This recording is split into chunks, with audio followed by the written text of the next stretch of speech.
जी हाँ दोस्तों, भोजपुरी में मचाने जा रहे हैं खेसारी लाल यादव अपने नए गाने से बवाल। जितने भी खेसारी लाल यादव जी का फैन आप सबका बेसब्री से इंतजार रहता है और बेचैन रहते हैं कि खेसारी लाल यादव जी का अगला गाना कब रिलीज हो रहा है।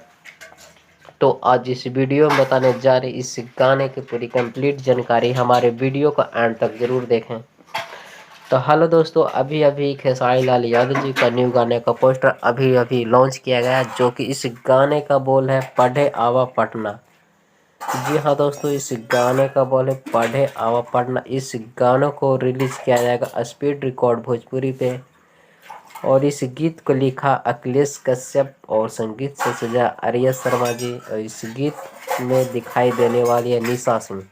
गाने को रिलीज किया जाएगा 16 अक्टूबर 2022 यानी कल सुबह 6:45 में सृष्टि म्यूजिक वर्ल्ड पे।